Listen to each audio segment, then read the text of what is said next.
Test. Test. 1, 2, 3. 1, 2, 3. Okay. So, to answer your question, I haven't actually ever told anyone this story. To me, it's very real. And the memories, although blurred, are still considerably close. Especially certain times, some of the stuff will come back to me. But, I kind of tried to block it out most of the time. But then, I was online and I saw your little ad saying that you were looking for stories about a glitch in the Matrix. Well, real stories. And my story is about as close to that kind of thing as you could probably get. But as for confirming it, I myself, I've tried to confirm it. I've tried to make sure that I wasn't crazy, that the things that happened were real.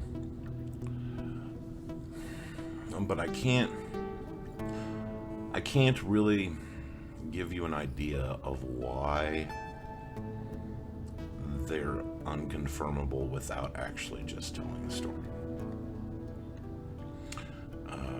This was many, many years ago. I was a teenager in high school, and I lived in a pretty small town. Something, I don't know, we had like 7,000 people or something like that. And Ohio, that's where it was. And I was your basic kid. Ran around a lot. Had a band, played guitar in a band. Wanted to be a musician. Didn't like steady jobs, so I just did like odd jobs around town. Worked for people, mowed yards, did stuff like that. Smoked weed. Yeah, no hard stuff. Just your basic garden variety stoner kid.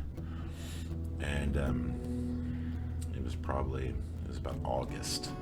It was very hot, and I remember that. It hadn't rained for a couple weeks. And it was right around that point where people are waiting. They're wanting winter at that point because the summer had just gone on, and school was on again, and people just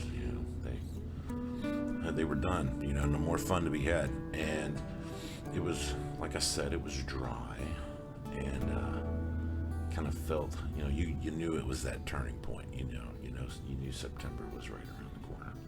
My mom, if I remember correctly, first mentioned my neighbor to me. I don't know, probably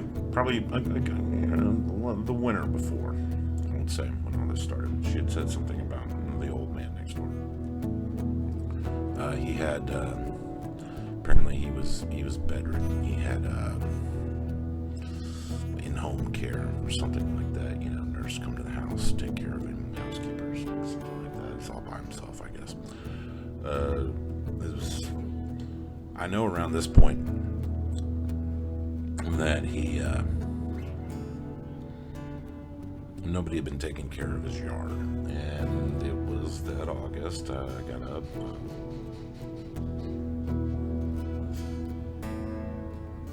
What was it?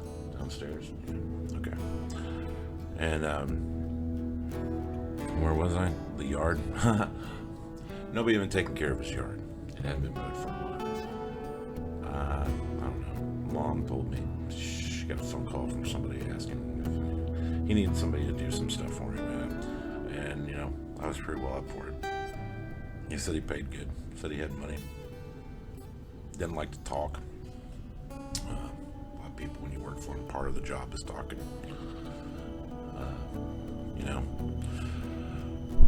Listening. I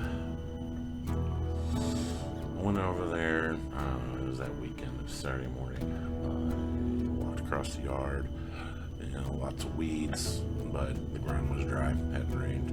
Wouldn't be a big job. House wasn't in good shape. Windows were blocked over or shut. The curtains were pulled and whatnot. I had old-fashioned shutters falling off the hinges. Not a big place, little house. I went up to the door, knocked on the door. Nobody answered. Heard a voice say, "Come in." Kind of scratchy, high-pitched, I guess. Doors unlocked. Went inside. Somebody had been taking care of it at some point, but it wasn't it hadn't been recent. And there's lots of stuff there. Lots of, old guy like that. I guess he just collected a lot of stuff over time. And went through the house. Came into kind of the big living room. There was a hospital-type bed, I would describe it. And he was laying in it. Really, you want to talk about somebody who just looks old. There's old, and then there's just where you're just shocked they're still alive. That's kind of how I felt when I saw him. And when you're young, when you're a teenager, 30-year-olds look old. So when you see somebody who's 90, it's almost inconceivable to think of a person living that long, but they do.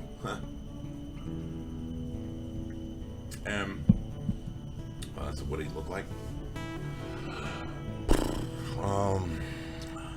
Kind of like one of those old gray, old-fashioned robes. Probably some pajamas underneath. Real wrinkled, bald on top, kind of salt and peppery, more salt than pepper, curly-ish hair, kind of around, you know what I mean? Yeah, like Larry, yeah, like from Three Stooges, something like that. Probably was a good-looking guy 60, 70 years before. I know I'm old now, so it's not as funny as it's as it would have been. But yeah, looked like there was some equipment there. I'm not a doctor. I don't know exactly what kind of stuff it was. Medical equipment. Sitting there by the side of the bed. I walked up to him, introduced myself. Said, "Hi, I'm your neighbor. My name is Dane. My mom said you might need some help around the house." And he looks up at me, and he's got just the grayest blue eyes. I mean, just cold. Yeah, I don't know. Those not like sky blue, like ice. And he's just staring at me, and he has an air of anger. I felt hostility there. I don't know if it was towards me or what. Hatred of the youth. I have no idea, but he was. And he looks up and he goes, "What's your name?" And I said, I'm Dane. And he goes, "You call me Dr. Montgomery." I was like, "Okay, sir, I'll call you Dr. Montgomery if that's what you want." He said, "Damn nurse left." I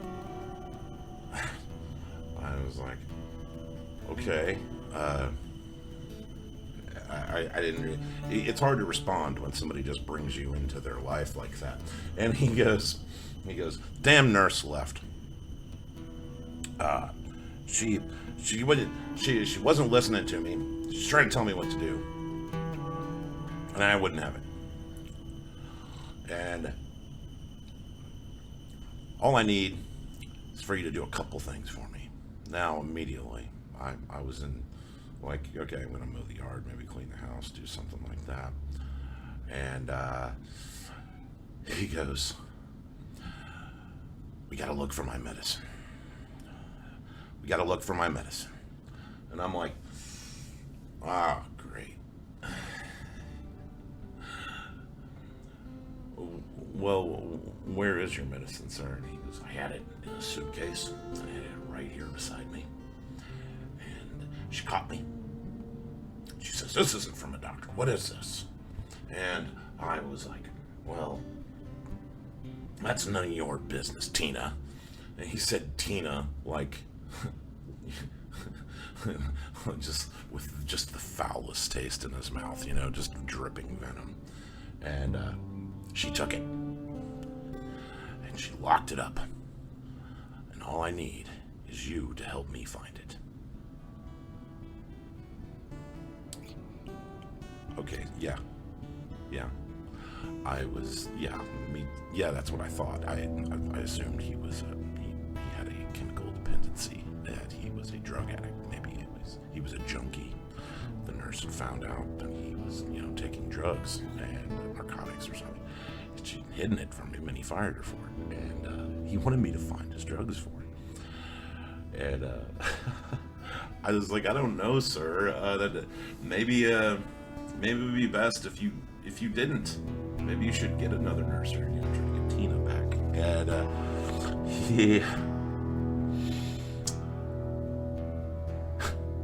he says, I'll start with $100. You get me out of bed.